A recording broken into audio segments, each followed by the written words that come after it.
Bodybuilding is not just a muscle show. It's a way of life that takes a lot of hard work and dedication.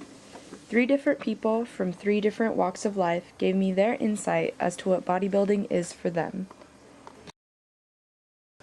I was in the military, I was in the Marine Corps, and so I started working out and learning about nutrition. And when we got back from overseas, this was in 1988, they put me in the gym and I started training the Marines. So in my last 2 years in the Marine Corps, that's all I did was I trained the Marines, I worked in the gym and taught nutrition. They sent me to school and I learned about nutrition, became a nutritionist. Met my husband at a gym who does bodybuilding as well too. It was not love at first sight. I couldn't stand him. But anyway, we kind of started talking and blah blah. And he said, you know, I think that you have a knack for it. Probably the biggest accomplishments as I did the Nevada States. First 2 years took first place in my weight class. Third year I won the overall in 2005. So I was Miss Nevada. So that qualified me to go to the USA's. I started lifting like when I was really young, but started bodybuilding like maybe 3 years ago. I used to always like weightlifting from when I was a kid.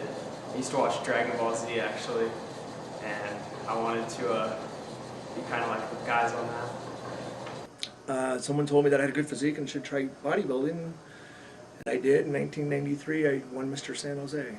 Before a competition, it's more in the nutrition part. The training is the easy part. Wake up in the morning, I do a half an hour of cardio, then I'd eat my breakfast, and then I'd go to the gym and work out, and then I'd come home and I'd eat every 2 to 3 hours, high protein, low carb meals, and then I'd go to the gym again in the evening, do a different muscle, and then I'd do cardio before bed, and then protein drink, and that was my day. I went into it very blindly. I had no idea what lied ahead of me. With bodybuilding, the 9 months prior to the show, which some people don't realize this, that's when you put all the muscle on, right? That's when you can pretty much eat whatever you want. You gotta be sure that you get enough protein in, but you gotta be in the gym 6 days a week, breaking down your body parts. Eat 6 meals a day, 6 small meals, low sodium, healthy foods, a lot of it. There's what we call an off-season and an on-season. Off-season is you bulk up, you train really heavy, low reps. You up your carbohydrates to get bigger, and then to cut up, it's lightweight, high reps. Cutting up is when someone's getting ready for a bodybuilding competition and they cut their caloric intake and it causes their body to get rid of the excess fat they have. And then it's high protein, low carb meals to get ripped. What you've done for your muscles, once you get it, you might last about a month into that diet, but you become weaker and weaker and weaker, right? And at the point when you're competing and you look your strongest, you're really your weakest. Holly is referring to the strict diet that bodybuilders follow during the 3 months prior to a competition. The last 3 months, you know, you go to eat whatever you want to, you get nothing like it, right? There's no dairy. So no milk, no cheese, there's nothing with flour, no pasta, no bread, there's no fruit. There's certainly no alcohol. There's certainly no eating out. And you still got to work out 6 days a week. Then you got to add in 6 days of cardio on top of that. So what other kind of risks are involved with bodybuilding? I mean, there's injuries that go along with with working out. And that's why I gave it up. I tore a bicep.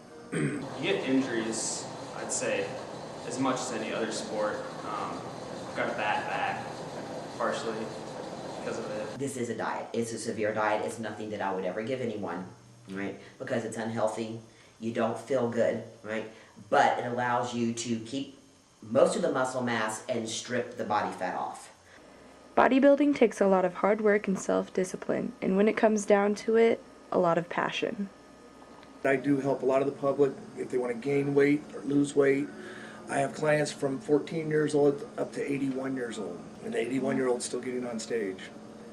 Bodybuilding itself and to do a show is a lot of work, and a lot of food, a lot of time, a lot of dedication. I've done all kinds of different things, but bodybuilding is a whole different science. Bodybuilding is an individual sport. Now I love helping people.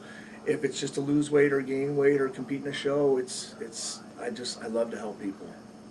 For me to get up in front of a crowd and speak, I can't do it. But I can get up in front of a crowd and show you what I got.